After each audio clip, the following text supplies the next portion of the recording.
Mean राशि वालों, मित्रों, चैत्र नवरात्र ये समय ऐसा होता है जहां आपको बहुत ही संभल कर रहना चाहिए। पूजा पाठ तो बहुत लोग करते हैं, लेकिन जाने अनजाने आपकी ये छोटी सी गलती आपके जीवन के लिए बहुत बड़ा अभिशाप बन जाता है। क्योंकि ये नवरात्र का जो समय होता है, चाहे कोई भी नवरात्र हो, शक्ति की उपासना की जाती है।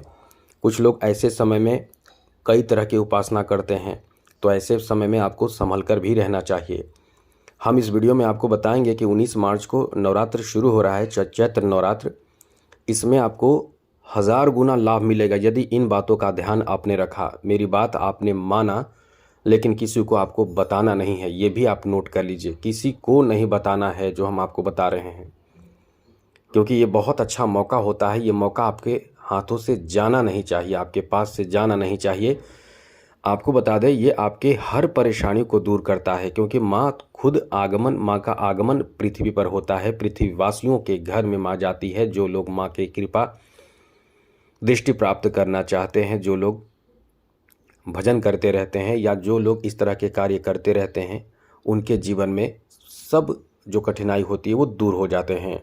बड़े बड़े विपत्ति, परेशानी, ग्रह पीड़ा, तांत्रिक क्रिया, भूत प्रेत बाधा, पिशाच बाधा, घर का नकारात्मक ऊर्जा, वो सभी दूर हो जाते हैं। आपके जीवन में आ रहे पैसे की तंगी, आर्थिक तंगी, स्वास्थ्य से संबंधित परेशानी, सारे तरह के परेशानी आपके दूर हो जाते हैं यदि आप इन मेरी बातों को मानते हैं।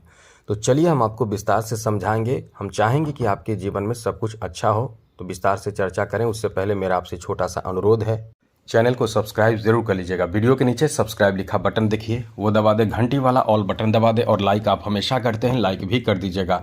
बस छोटी सी बात है, इन चीज़ों को समझ लीजिए, फिर आप देखिएगा आपके जीवन में जितने भी परेशानी है वो खुद ब खुद दूर होते चली जाएंगे। आपको दूर करने की ज़रूरत नहीं है, बस इन बातों को समझें, क्योंकि माँ दुर्गा के चरणों में ही सारे ग्रह हैं। और माँ दुर्गा का जो प्रादुर्भाव हुआ है उसके बारे में यदि आप जानेंगे तो समझ आएगा कि बड़े बड़े चंड मुंड और बड़े बड़े जो योद्धा थे, उनको मारने के लिए ब्रह्मा विष्णु महेश भी हार चुके थे। तब जाकर माँ दुर्गा की जो कह सकते हैं प्रादुर्भाव हुआ। माँ दुर्गा अवतरित हुई, और उसके बाद सोचिए कि कितना शक्तिशाली माँ दुर्गा है। तो इनके चरणों में, वो भी ममतामयी है, तो इनके चरणों में क्यों न शीश झुकाया जाए। ये चैत्र नवरात्र क्यों छोड़ें, आप ऐसे समय को क्यों जाने दें।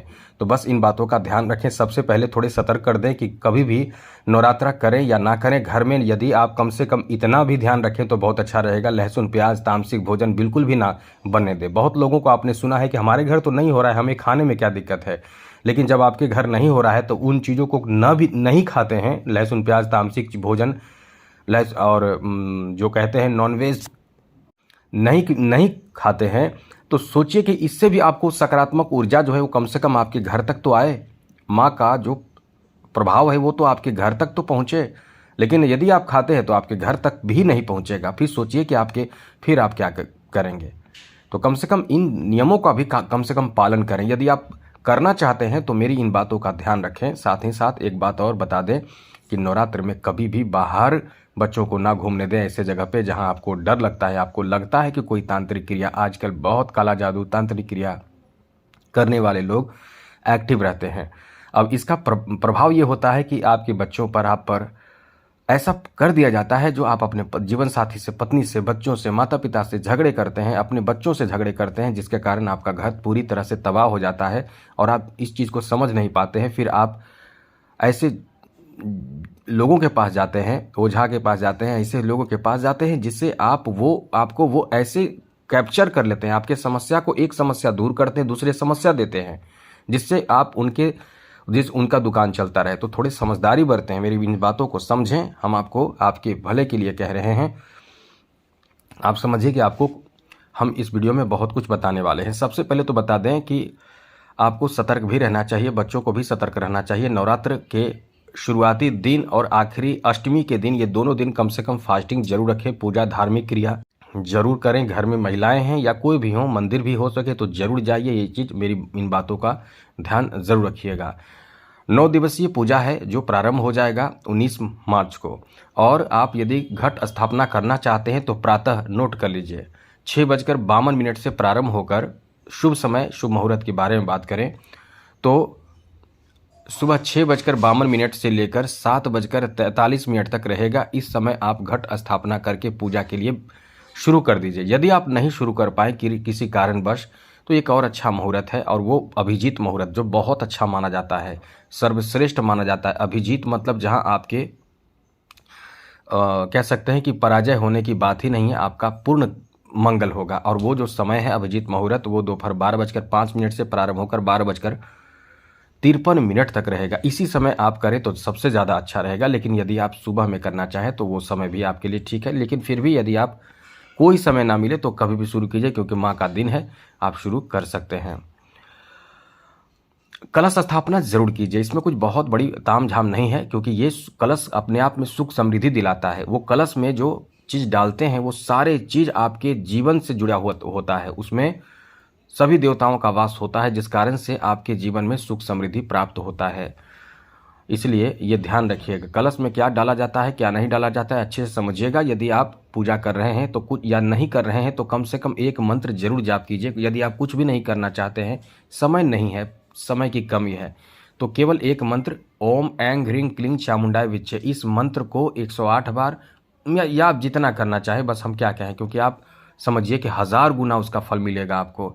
मतलब एक बार मंत्र, कोई भी मंत्र जपेंगे, किसी तरह का मंत्र, कोई भी चालीसा, हनुमान चालीसा भी पढ़ते हैं, शिव चालीसा भी पढ़ते हैं, दुर्गा चालीसा भी पढ़ते हैं। ये नहीं है कि माँ दुर्गा का ये जो नवरात्र है तो माँ दुर्गा का ही पढ़ना है, नहीं। आप किसी तरह का मंत्र पूजा पाठ करेंगे, धर्म कर्म भजन नाम जाप जो भी करेंगे, उसका आपको 1000 गुना फल मिलता है। फल मिलने का मतलब ये समझिए कि एक माला करेंगे तो 1000 माला आपने कर दिया। एक बार ओम नमः शिवाय बोलेंगे तो आपने 1000 बार बोल दिया। तो सोचिए, ऐसे समय को क्यों जाने दें। ऐसे समय में करने से आपके ऊपर ग्रह पीड़ा जो चल रही है, शनि की 7.5 और भी कई परेशानी जो चल रही है, आर्थिक तंगी, गरीबी, लक्ष्मी का भी मंत्र पढ़िए। तो ऐसे समय को जाने ना दे, मेरा यही कहने का मतलब है। और दुर्गा सप्तशती का पाठ यदि करते हैं तो इससे नकारात्मक, घर का नकारात्मक ऊर्जा, भय जो होता है आपके अंदर, आपके जीवन में बाधाएं जो है वो सब दूर हो जाते हैं, शत्रु दूर होता है, शत्रु का नाश होने लगता है या दूर होने लगते हैं। क्योंकि शत्रु भी पूजा पाठ करते हैं तो उनका नाश ना होकर वो दूर हो जाते हैं। तो ये चीज़ आपके जीवन में होने लगता है। तो यही हम चाहते हैं, क्योंकि हम चाहते हैं कि आप करें, क्योंकि ये नवरात्र का समय बहुत पावरफुल समय होता है। और कन्या पूजन जरूर कीजिए नवरात्र में। पूरे नवरात्र कभी भी किसी भी कन्या को बुरा भला ना कहें, डांटे नहीं, गुस्सा ना करें। बस यही समझ, जहाँ भी कन्या देखें आंख बंद कर लें, या आंख बंद करके मन में प्रणाम कर लें, या जैसा भी आंतरिक प्रणाम करें। ऐसा नहीं है कि उनको प्रणाम ही करना जरूरी है, जाकर नहीं। कोई जो बच्चे हैं कहीं दूसरे जगह हैं, वो उनको मन से मन ही प्रणाम कर ले, ये जरूर किया करें। साथ ही साथ नवरात्र के किसी भी दिन पूजा पाठ भी जरूर करें। और हम तो ये कहेंगे कि यदि बहुत गरीब, असहाय, मजबूर लोग हैं, उनको भी जाकर आप कुछ भोजन या कुछ पैसे देने के लिए हम नहीं कहेंगे, क्योंकि पैसा का गलत लोग इस्तेमाल कर रहे हैं आजकल, हम बहुत जगह देखते हैं। तो उन्हें कुछ न कुछ जरूर दे दीजिए, दान कर दीजिए। और आपको चाहिए कि पूरे नवरात्र पूजा जरूर करें। नवरात्र में, नवरात्र का समय बर्बाद ना करें, बस यही कहेंगे। अब पूजा की बहुत विधि है, बहुत कुछ कर सकते हैं, समय बिल्कुल ना गंवाएं। और सबसे बड़ी बात, जो भी आप चाहते हैं, कभी कभी आपकी इच्छा होते हैं कि हमें ये करना है, हमें ये चाहिए, माता से आप मांगते हैं, क्योंकि माँ से बच्चे नहीं मांगेंगे तो कौन मांगेगा। माँ से आप मांगते हैं, माँ हमें ये चाहिए, हमें ये दे दो, हमारे जीवन में ये कमी है। तो जो कमी, जो मांगना चाहते हैं, आप संकल्प करके बैठ जाइए। संकल्प करने के बाद आप वो चीज़ मांगिए कि हम इस चीज़ के लिए संकल्प कर रहे हैं, और फिर आप मंत्र का जप कीजिए। जो मंत्र लेकर करेंगे वो मंत्र का जप कीजिए, और आप हवन कर दीजिए, कन्या खिला दीजिए। और जो भी कर रहे हैं मंत्र जप, जो भी मांग रहे हैं, वो किसी से ना बताएं। किसी को भी नहीं बताना है क्या आप कर रहे हैं, कैसे कर रहे हैं, बस इतना ध्यान रखें। तो आज के लिए इतना ही। चैनल सब्सक्राइब रखिएगा। जय माता दी, राधे कृष्णा, ओम नमः शिवाय।